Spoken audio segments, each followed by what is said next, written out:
ఒక వ్యక్తి సాధారణంగా చౌకైన ఒక భుట్టా తింటూ ఉండగా అదే క్షణంలో తెలియకుండానే ఒక గొప్ప బిజినెస్ ఐడియాను పట్టుకున్నాడు. అతని కొడుకు చాలా కారంగా గ్రిల్ చేసిన భుట్టాను తింటూ చెమటలు కార్చుకుంటున్నప్పటికీ చిరునవ్వుతో నాకు చాలా ఇష్టం అని చెప్పడాన్ని అతడు గమనించాడు. అప్పుడు అతనికి ఈ ప్రాంతంలోని వాళ్లు సూపర్ స్పైసీ ఆహారాన్ని విపరీతంగా ఇష్టపడతారు, దాదాపు ప్రతిదానిపై ఫైర్ సాస్ వేస్తారు అన్న విషయం అర్థమైంది. అక్కడి నుంచే స్పైసీ పొటాటో చిప్స్ తయారు చేయాలనే ఆలోచన అతని మనసులో పుట్టింది. వెంటనే అతడు పెద్ద పెద్ద చిప్స్ ప్యాకెట్లు కొనుక్కొని ఇంటికి తీసుకొచ్చాడు. ఆ నెల అద్దె ఖర్చులు, ఇతర ఖర్చుల గురించి భార్య ఆందోళనలో ఉన్నప్పటికీ అతనిపై నమ్మకం ఉంచి రకరకాల మిరపకాయలు కొనడంలో సహాయం చేసింది. ఇద్దరూ కలిసి సాస్ తయారు చేయడం మొదలుపెట్టారు. కానీ మొదటిసారి ఇంట్లో చేసిన సాస్ చాలా చెత్తగా తయారైంది. అప్పుడు కొడుకు, మనం చేతితో కష్టపడుతున్నాం కానీ ఫ్యాక్టరీల్లో టెక్నాలజీతో మిరప ఎక్స్ట్రాక్ట్ తయారు చేస్తారు, అది రెండింతలు కారంగా ఉంటుంది అని అన్నాడు. అయితే ఆ వ్యక్తి మాత్రం సహజమైన పదార్థాలతో తయారైన ఆహారమే అసలైనదని నమ్మాడు. ఎన్నో రకాల మిరపకాయలు రుచి చూసి లెక్కలేనన్ని ప్రయత్నాల తర్వాత చివరికి ఒక అద్భుతమైన హాట్ సాస్ ను తయారు చేశారు. కొడుకు ఆనందంగా, ఇది చాలా రుచిగా ఉంది, బాగా కారంగా కూడా ఉంది అన్నాడు. ఆ తర్వాత అతడు ఆ ప్రోడక్ట్ ను కంపెనీకి చూపించగా మేనేజర్ అతన్ని పట్టించుకోలేదు. ఎందుకంటే అతడు కేవలం ఒక క్లీనింగ్ వర్కర్ మాత్రమే. అప్పుడు అతడు నేరుగా ప్రెసిడెంట్ కు ఫోన్ చేశాడు. ప్రెసిడెంట్ అతని మాటలు శ్రద్ధగా విని శాంపిల్ పంపమన్నాడు. శాంపిల్ రుచి చూసిన వెంటనే అతని కళ్లలో నీళ్లు వచ్చాయి. చిప్స్ చాలా కారంగా ఉన్న రుచి అద్భుతంగా ఉంది,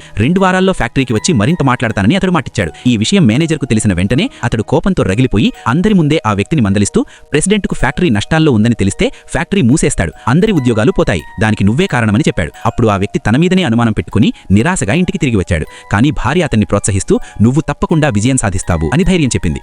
ప్రెసిడెంట్ వచ్చే రోజు అతడు ఒక సాదాసీదా సూట్ వేసుకుని ప్రెజెంటేషన్ కోసం ఫ్యాక్టరీకి వెళ్ళాడు. కానీ టెక్నికల్ పదాలు అర్థం కాక స్క్రిప్ట్ ను పక్కన పెట్టి గుండె నుంచి మాట్లాడడం మొదలుపెట్టాడు. ఫ్యాక్టరీ డైరెక్టర్లు టెక్నికల్ ప్రశ్నలు అడిగితే అతడు సమాధానం చెప్పలేకపోయాడు. కొందరు నవ్వారు కూడా. అయినా ప్రెసిడెంట్ మాత్రం ఈ ప్రాడక్ట్ లో ఇన్వెస్ట్ చేయాలని నిర్ణయించాడు. ఉత్పత్తి మొదలైంది, కానీ కస్టమర్లు చిప్స్ కొనలేదు. ప్రాడక్ట్ పూర్తిగా ఫ్లాప్ అయింది. డైరెక్టర్ ఉత్పత్తిని ఆపేసి అతనితో, నీ కలల నుంచి బయటకు రా అని చెప్పాడు. అతడు పూర్తిగా విరిగిపోయాడు. తాను చిన్నవాడినే, ఎప్పటికీ విజయవంతుడు కాలేనని అనుకున్నాడు. అప్పుడే అతని కొడుకు, ఈ చిప్స్ కు ఎవ్వరూ ప్రకటన చూడలేదు కదా అన్నాడు.